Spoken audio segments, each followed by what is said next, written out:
하나님 말씀 고린도후서 5장 13절로 14절까지 보겠습니다. 말씀 봉독해 드립니다. 우리가 만일 미쳤어도 하나님을 위한 것이요 정신이 온전하여도 너희를 위한 것이니 그리스도의 사랑이 우리를 강권하시는도다.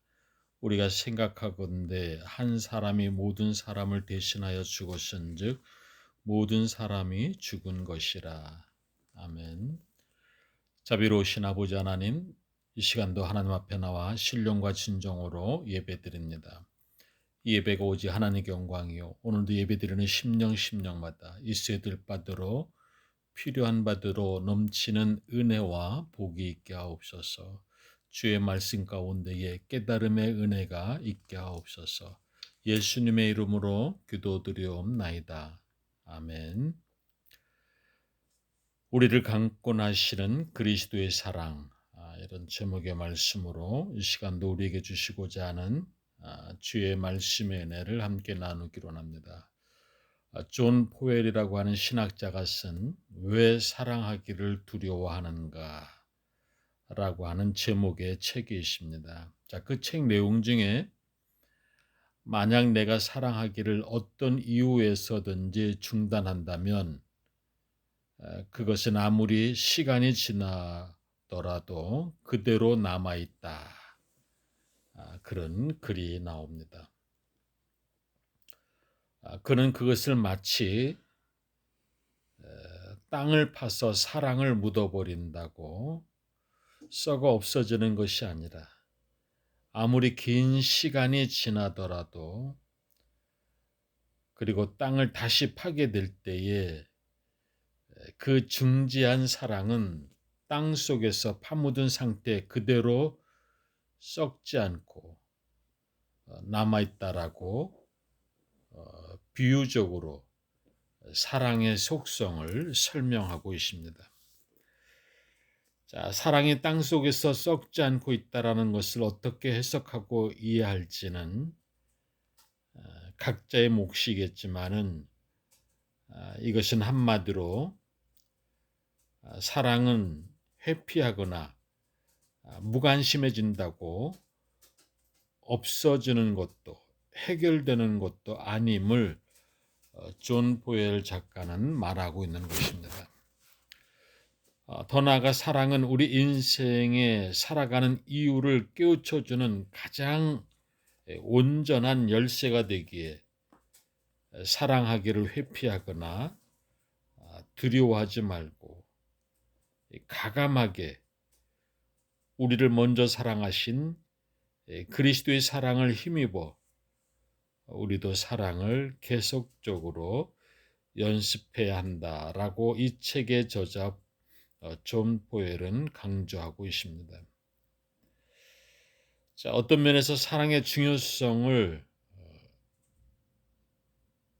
말하고 있습니다만은 굳이 기독교인이 아니라 할지라도 인생의 가치와 의미를 찾고자 하는 사람이라면 누구나 사랑을 제외하고 그 대답을 찾기는 힘들 것입니다.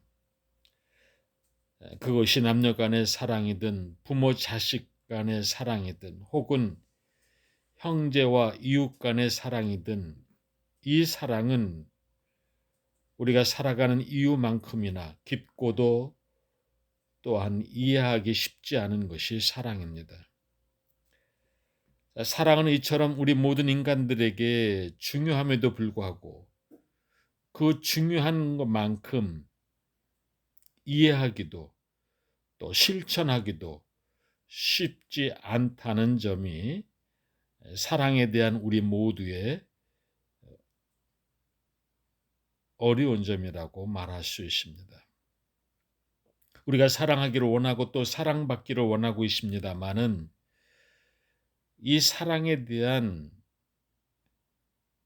오리엔테이션이 잘못되어서 제대로 사랑을 알지도 못하고 사랑을 주고 받지도 못할 때가 많습니다. 보통 이 사랑은 자기를 기준으로 삼는 경우가 많습니다. 누군가가 자기를 알아주고 자기를 예우해 주고 특별한 날 선물을 줄 때에 그것을 사랑받는다라고 생각합니다. 자, 그러나 그것은 오래가지 못합니다. 그러다가 특별한 날 선물 받지 못했을 때에 여러분 어떤 마음입니까? 사랑받고 있지 못한다고 생각을 하게 됩니다. 자, 이처럼 인간의 사랑의 기준을 삼을 때에 그것은 상황에 따라서 또 처지에 따라서 사랑하는 것 같기도 하고 그렇지 않은 것 같기도 하고 도무지 감을 잡지 못합니다. 자, 그래서 성경은 우리 자신의 노력과 능력을 근거로 사랑이 되지 않음을 분명히 말씀하고 있습니다. 자, 그 사랑의 시작은 우리를 지으신 하나님께로부터입니다. 자, 이러한 서로 사랑할 수 있는 힘과 능력은 우리 속에 역사하셔서 그의 독생자 예수 그리스도의 강권하시는 사랑 안에서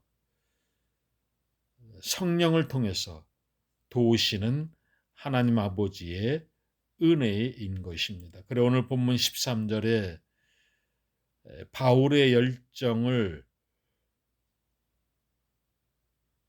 말하는 가운데에 우리가 만일 미쳤어도 하나님을 위한 것이요 만일 정신이 온전하여도 너희를 위한 것이니 라고 말씀하고 있는데, 자, 사람들이 볼 때에는 복음을 위해서 젊음과 건강과 부와 명예와 지위 그 모든 것을 버린 바울이 마땅히 미쳐 보였을 것입니다.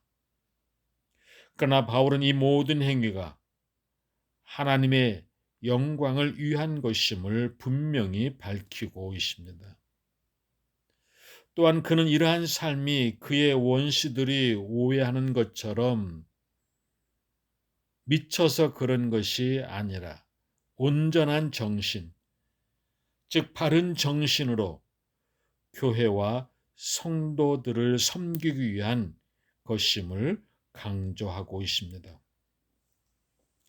자, 무엇이 이처럼 남들에게 복음에 미쳤다, 예수에 미쳤다라고 하는 소리를 들을 정도로 열정적으로 선교를 하도록 만든 이유가 무엇인가? 자, 그 이유를 바울은 14절에서 말씀합니다. 그리스도의 사랑이 우리를 강권하시는도다.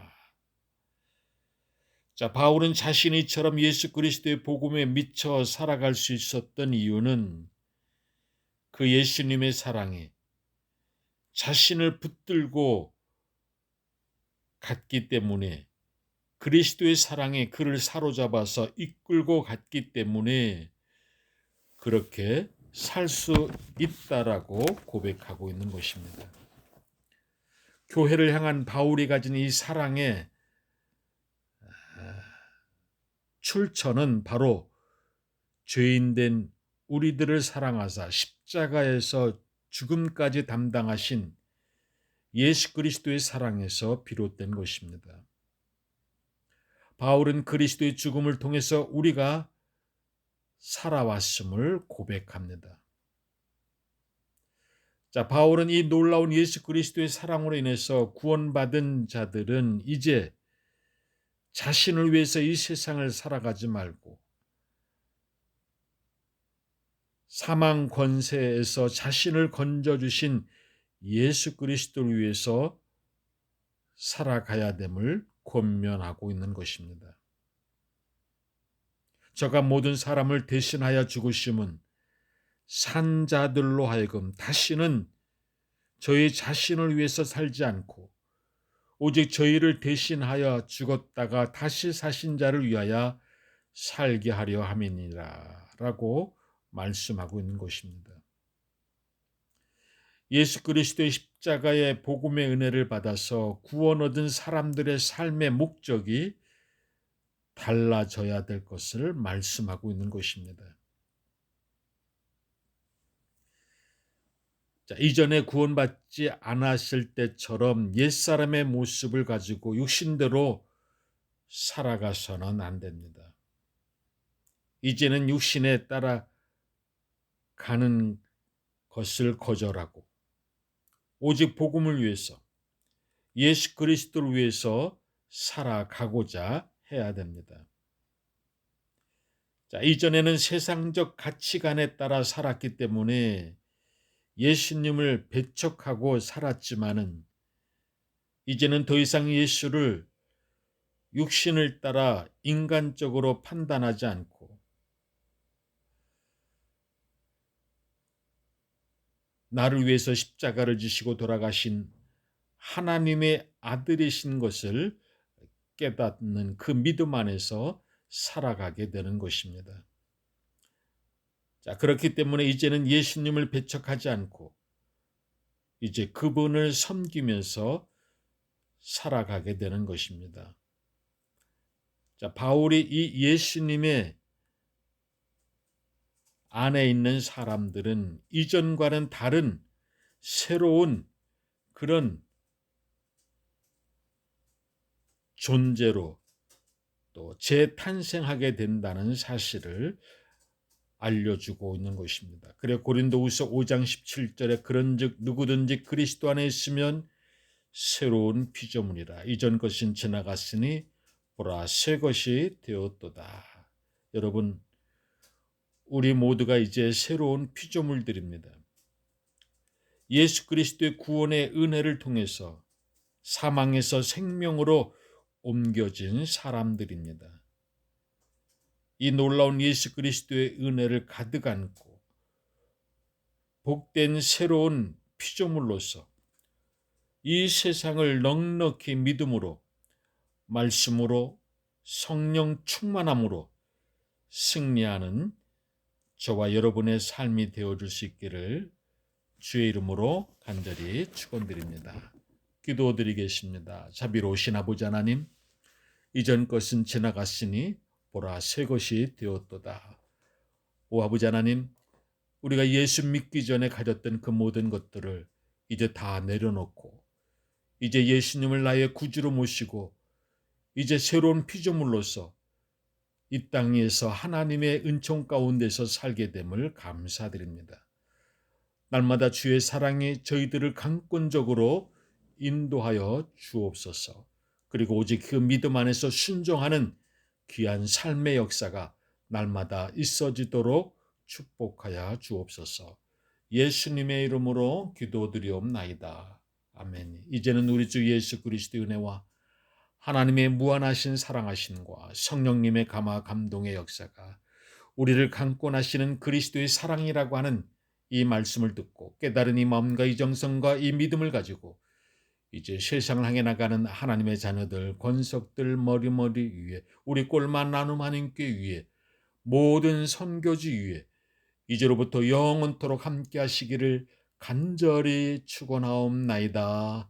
아멘.